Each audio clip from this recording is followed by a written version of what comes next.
Hey guys, what is up? Swim here on the second day of the new patch, and I wanted to do a really quick kind of like day 2 meta report for you guys. So this is going to be effectively a breakdown of like what is looking to be the the meta decks on day 2. Again, it's really early days, so pretty much anything is like semi-predictive. Although unlike last time, unlike yesterday, we're at least able to talk about what people are already doing. Even though a lot, we can basically just extrapolate, what will be good tomorrow, because every card game when there's a pretty big balance update. And don't get confused, this balance update is actually a lot bigger than it seems. There's going to be a lot of like shifts in the following days, and there's going to be a lot of people just having different interpretations of that. So let's go ahead and get into it. Okay, so first things first, let's go ahead and pull this up. So we did a major change to the website. One big thing is that I added a kind of tier 1 question mark, which is to say, these are times where, the patch happens, the meta is new, so we don't know if these decks will stay tier 1, but these are decks that are doing very well right now. And ignore that there's a bug right now where they're showing like under the tier 2. It should be a little bit higher up, but these are, 6 decks, 3 of which I showed off already, decks that are doing very well right now. Now, I'm going to assume you watched the Meta Mondays that we put out yesterday, which is Tuesday, and today's Wednesday. So, it's a little all around everywhere. But the 3 decks that have really popped up to counter very preemptively, a lot of people were already countering the expected new metagame on day 1 at Masters, which is effectively a lot of people were expecting people to play, this like PNZ Ezreal kind of Heimerdinger style, and people were already countering that on day 1, and these are 3 decks that counter that playstyle pretty well. So we can start off with Burn Aggro. Now this is my version of Burn Aggro. This is based off of the version by Bagels and Gummy, or Gumi, I think it's Gummy, and basically this is a very aggressive list, as you can see, using PNZ and Nox, which personally I think is kind of like the color combination you have to do if you're playing aggressive. There's a ton of different ways to play PNZ Nox, but this is one that's very good in this metagame. You'll see a few weird things here. You'll see Decimate and you'll see Used Cask Salesman, and effectively the idea behind this deck is to just straight up burn the opponent down. Now burn means direct face damage, typically in like fairly unstoppable ways. These are going to be, spells or, kill effects, like for example, Legion Grenadier, when it dies, it deals Nexus damage. So effectively, you start the first few turns like a normal aggro deck, you rush down on points, maybe get in like a Brothers Bond for value, and then when they, start killing your board or, winning, start stabilizing with their own game plan, they've dropped Heimerdinger or they've dropped Chump Wump or, something that's going to normally slow a normal aggro deck down. Then you transition into spells and kill effects, like Crimson Disciple when it takes damage is going to deal Nexus damage, Legion Grenadier when it dies is going to deal Nexus damage, as well as like, Decimate, Get Excited phase, Missing Shot phase. Basically just send everything at face for your finisher. This is effectively a great aggro deck that is kind of like an anti-control aggro deck. Top it all off, Used Cask Salesman is a pretty amazing card in this kind of deck because, of course, when the Caustic Casks die, they'll deal 1 damage each to the opponent's Nexus. You can combo this with a couple different things. I've experimented with running Vlad in this deck, which I might actually end up keeping in, believe it or not. And Used Cask Salesman can combo with that. You can combo it basically with anything that's going to be buffing a board. Like sometimes you can use Brothers Bonds on the Caustic Casks. That will actually happen on a fair amount of turns, but effectively, you're usually just dropping this on defense to stop an entire attack and then deal 2 direct burn damage to the opponent's face. So it ends up being pretty amazing in this kind of deck. Like I said, all 3 of these decks are effectively built to counter these like control decks coming down, and it's pretty obvious to tell how this one does it. They can't stop your early aggression, they can kill your board late, but then when you start playing spells, they can't really stop you or kill you fast enough. Okay, so deck number 2, this is going to be Spooky Karma, a deck that I was playing quite a bit of yesterday. I built my own version. I'm going to go ahead and show you 5's version though. This is 5's Spooky Karma Control. I do want to mess around a lot more with this concept, but it's a very deep hole, this one, the idea of like a control Shadow Isles Ionia, and I'm still figuring out exactly how I want it to be built. So basically, this is a deck that's going to be playing super control game plan. You're slowing down the board, you're keeping Karma alive, and what really makes the difference here is the amount of healing you have. That is one way to counter the meta pretty well. You'll counter decks like Ezreal, who, you know, won't be able to really do anything about the healing, because they can kill you pretty fast with the Ezreal combo, but they can't usually kill you from 20 health, and you can heal up. Now, of course, your healing is going to be in the form of Lifesteal, you've got Awakener, you've got Soul Gorge, you've got Grasp, right?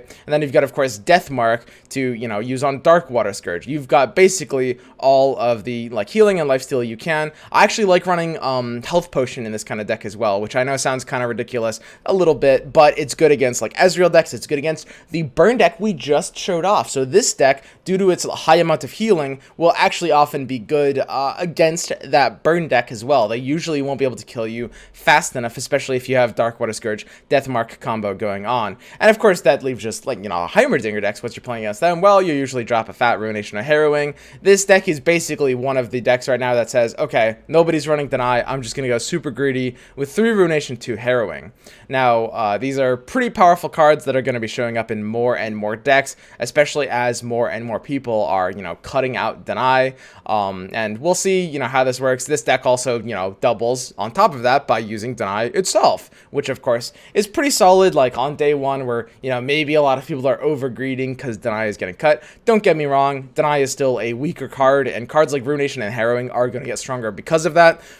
But it's definitely not a completely useless card, right? At 4 mana, it still will be able to have a pretty big impact in a control deck like this, and start like flipping stuff like Ruination or the Harrowing more. The nice change from 3 to 4 mana does make it a bit more of a control card, because of course it's kind of harder to afford the 4 mana in a more like kind of like middling speed, like mid-range, or even like some combo style game plans. Okay, and last up we have War Mother's Control. This is Alan ZQ's version of War Mother Control, recently top 1 on EU ladder, and basically this is going to be a very, very, very powerful late game stall list. Now, War Mother's Call is a card that I went on the record saying would just not be present in like the post-launch metagame, and now that Deny is nerfed, baby, this is a card that gets real quick.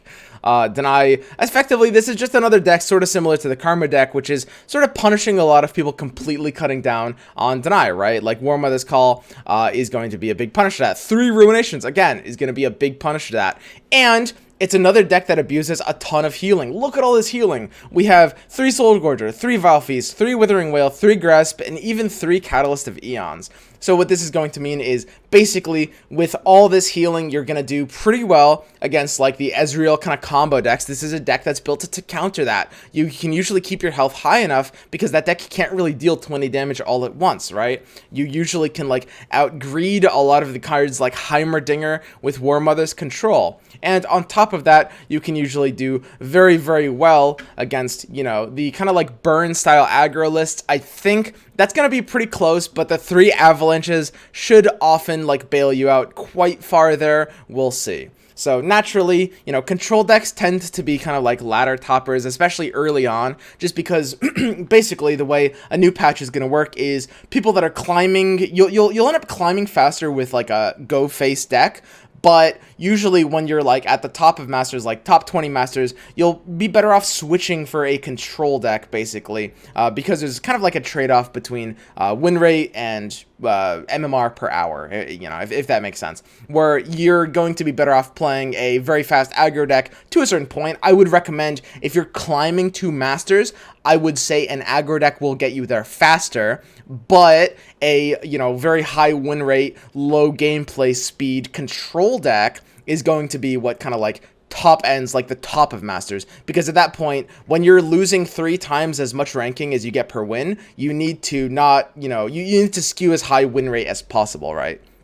And that's going to be a really, really big difference. So where does that leave us on these recommendations? Well, I'm going to go ahead and say, I think right now, the best thing to play, if you're looking to climb right now, I would say is Burn Aggro. Burn Aggro is going to do very, very well. Effectively, you will be able to punish a lot of these like super greedy control decks, and until more and more people switch to super heal decks, this deck will do very, very well for the time being, and it's going to be pretty cheap to craft. Teemo and Vlad and maybe Draven are all options for this deck, but very non-essential. I'm going to be figuring out how I want to swap this in for later. Speaking of which, I'm going to take this point in time to remind you guys that updated versions of these lists are going to be found in the pinned comments.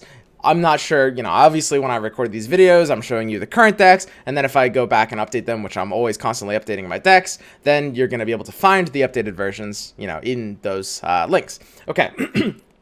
So Burn's going to do super well for you right now. This is probably going to climb you the fastest if you're just looking for something quick to get to Diamond, to get to Masters. This will do well. And I personally would expect Spooky Karma, some version of this concept, I think is going to start doing very, very well in the coming days. Now, the question is, what version is that going to look like? The reason why I think this has ultimately more long-term potential than Burn Control is this is a much more flexible concept. There's a lot of different ways to build Karma Control, right? Like I was saying, you can add in stuff like health potions, right? You can add in a lot more like early game stall. This version is using, you know, cards like Skitterer, you know, cards like Soulgorger, but there's a ton of like swap-ins you can do for this style of list. So I expect this kind of list, when you can like, you know, stall out the early game and heal a lot, should do very, very well in, you know, the upcoming meta game, right? It's going to do well against, like, Burn. It's going to do well against Ezreal. And I think it'll end up doing pretty fine against the War Mother's Control as well with the denies.